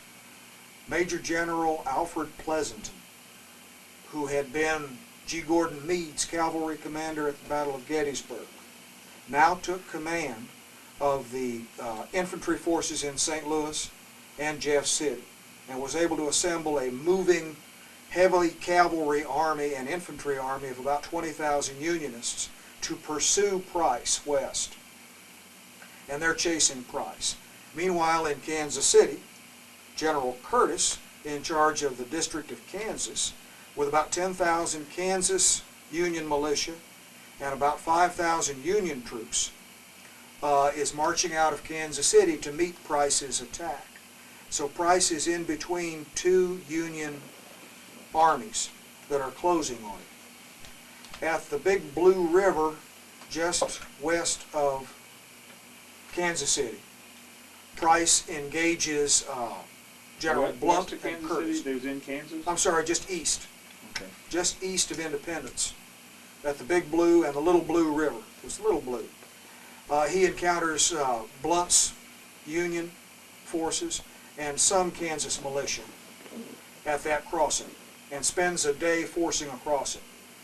He beats him at the Battle of the Little Blue, but it delays him a day, and by the time Price is able to get his whole army across the Little Blue in a position to threaten Kansas City, the Union army chasing him under Pleasanton catches up with him. And at this point, Price begins to fight a rear guard action against the pursuing Union army and an advance guard action against the advancing Union army in front of it. He is fighting on two fronts. And 2 days later, as Price begins to slip south around Kansas City, the two Union armies join together under the command of Curtis, and they fight the big army, the big battle of Westport, which they call the Gettysburg of the West, which I suppose it was. It was the high tide of the Confederate attempt to retake Missouri in the Civil War. It was a hard-fought battle. The Union won. Price got his head handed to him and began retreating south along the state line. The Union troops, in a very good pursuit, stayed on him, and they fought him night and day. As he crossed these rivers that crossed Missouri to the Mississippi, each place he attempted to cross a river, he had to fight another battle. And they finally caught him in a place called the Moreau River. And at that point, Blunt, the Union cavalry commander, and Pleasanton hit him hard enough to basically break his army in half. They captured General Marmaduke and General Fagan and their staffs. Price barely got out of there with Shelby. By this time, Price only had about 10,000 men left. His army was falling apart, and they were retreating as fast as they could due south on the state line. And they retreated into Kansas and into Missouri and back into Kansas and into Missouri until they made it down to the corner where he crossed into Oklahoma, which at that time was the Indian Territory. And Blunt stopped chasing him at that point. He crossed the Indian Territory, the state of Oklahoma, through the latter part of November, still retreating, made it into Fort Smith, Arkansas, where a fresh Union army under General Steele attacked him. So he again commenced retreating south out of Arkansas, crossed into Texas, pursued by Yankee cavalry all across the length of Texas, and by January crossed the Rio Grande into Mexico. Thus ended Price's raid of 1864 in disaster and defeat. And Price spent the end of the war in Mexico. That is not a regular Confederate flag. This is Price's flag. Oh, that's Price's flag. Yeah, this is the Southern Cross. This is the Confederate flag that was carried by Price's troops. Oh. The Missouri troops, part of his troops were from Arkansas, They carried a flag looked just like this, but instead of a cross, had a crescent moon. And you will see sometimes this flag with both the cross and the crescent moon. And that was the Confederate flag. They did not have the St. Andrew's cross, what we often call the stars and bars. No, this was the Confederate flag that was with Price's army. And Price's army was destroyed and never heard from again. Missouri recovered from the raid, but the raid was so violent and scared everybody so bad, and so many civilians were killed and so much property was destroyed that it led to a lot of hard feelings and contributed certainly to the ugliness of Reconstruction in the state of Missouri. The war ended the following year, and all the troops eventually made their way home, but they were not welcomed home. The state of Missouri immediately passed a new constitution that basically disenfranchised all the Southerners and their sympathizers, the Drake Constitution. Those who had fought for the South, or had aided the South, or sold a bag of potatoes to the South, or lent them the use of a horse, or done anything to assist the Southern cause in any way, were disenfranchised. They weren't allowed to vote. They weren't allowed to practice law. They weren't allowed to hold office. They could not sit on a jury. They could not buy or sell real estate. It was just a terribly, terribly oppressive constitution. And it was 10 or 12 years before they could even organize public schools in Washington County, because they couldn't get enough local property owners who were enfranchised to vote the bonds into being. It was that bad. It was terrible. And eventually it was overthrown.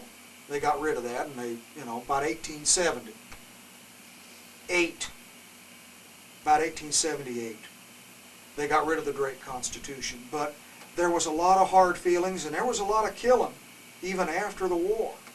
And things were so bad in southern Jefferson County that even at the end of the war, they still had to form Home Guard Regiment. That was the 32nd Home Guard. That was still in existence to prevent reprisals and killings and barn burnings from going on, because the feelings were so hard. And a lot of those hard feelings were caused by Price's raid. But Price's great raid came to naught due to the Battle of Pilot Knob. And that's, from the point of view of DeSoto, that's pretty much the end of the story. If Price had followed his orders and taken and burned St. Louis on the 1st of October, 1864, that would have been front page news in New York City and Baltimore and London and Paris, France, that a Confederate army had taken St. Louis, which was the gateway to the West, in fact. And almost certainly would have been able to take Jeff City. But, it's all woulda, shoulda, couldas. Price screwed the pooch. The following year, Price made it back to his home in St. Louis, but his health was broken. He was a broken man, and he died within a year. His generals, Shelby and Marmaduke, lived and enjoyed good political reputations. 20 years later, Marmaduke ran for governor of the state of Missouri and was elected. After the Battle of Pilot Knob, Thomas Fletcher was elected governor of Missouri, Missouri's first native-born governor, and went on to fame and fortune practicing law and making money for the railroads. Fletcher eventually moved to Washington, D.C. and became a multimillionaire. Died there and is buried up at Calvary Cemetery or Bellefontaine, I'm not sure. Ewing ran for senator in Ohio, was defeated, but eventually went to New York City, practiced law, made money. In 1890 was run over by a streetcar and killed, but survived the Battle of Pilot Knob. In 1904, 40 years after the Battle of Pilot Knob, the Union survivors of those 3 vicious Confederate charges held a reunion in Pilot Knob, and they passed the hat, and they bought the old fort and the 40 acres around it to be a permanent memorial of their victory at Pilot Knob. They bought it and they gave it to the state of Missouri, Department of Natural Resources. And that was the first Civil War park memorial in the state of Missouri. Those Union veterans did that. Well, I didn't know that. God bless them. They would be appalled if they had ever seen a rebel flag flying from that flagpole down there. These events are long gone and these men are dead. But we're still dealing with it today. We're still dealing with it today. And whenever we remember them and talk about them, they live again. You know, they are still playing their part. They saved the Union. They were very conscious of it. They were fighting so that a mother could own her own child. There was no doubt in their mind what they were fighting for. It has become popular nowadays, a lot of Southern revisionist historians, to minimize the impact of slavery on the cause of the Civil War because it's embarrassing. But the fact is, that's what they were fighting over at the time. They had 800 men in that fort, and 25 of them were black. They were local civilians who lived in Pilot Knob. They were charcoal burners. And when Price's army came up, these men got their rifles and muskets and marched to the fort and volunteered to fight. And Thomas Ewing led them in. And they elected as their leader a man named Lonigan, who ran a little restaurant there at the depot, a black fella, a cook.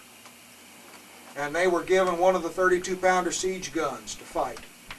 And Murphy and Ewing and Thomas Fletcher speaks well of them. He says them 25 black volunteers fought like veterans. It was clear to everybody at the time that they were fighting for freedom and against slavery, and it was as simple as that. And we need to bear that in mind. It was a noble cause. And had they surrendered, or had they been defeated, slavery might still exist. It's not beyond the realm of possibility. But they did their country a real good turn down then, and we need to bear it in mind. And I just love the opportunity to talk about it and hear about it. They did well, those 800 men. And Price screwed the pooch. General Price, Marmaduke, and Fagan did everything wrong. Every time they had to make a decision, they made a bad one. And Ewing did everything right. And that's about all I got to say about the subject. Well, tell us about the gun then. Well, the gun is a Kentucky rifle carried by my great-great-grandfather, Barton Austin Belknap, who lived in St. Francis County, outside of Farmington. Farmington. He was a Confederate farmer and states' rights man. And he didn't go to the war when it first broke out. He was one of them that tried to stay neutral, but by the end of the war, couldn't. He didn't go to the war, he didn't go to the war, and he didn't go to the war, but finally in August his wife was pregnant.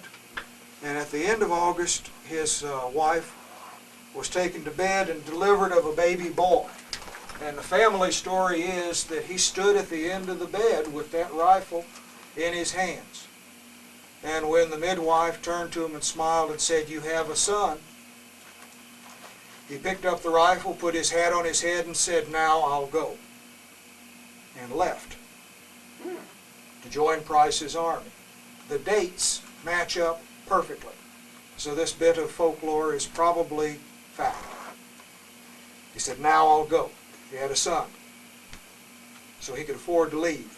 His name would be carried on by his his newborn baby boy. He could go fight. He came back the following year with $300 in gold and bought a farm in Bismarck, Missouri. This is highly unusual for a Confederate.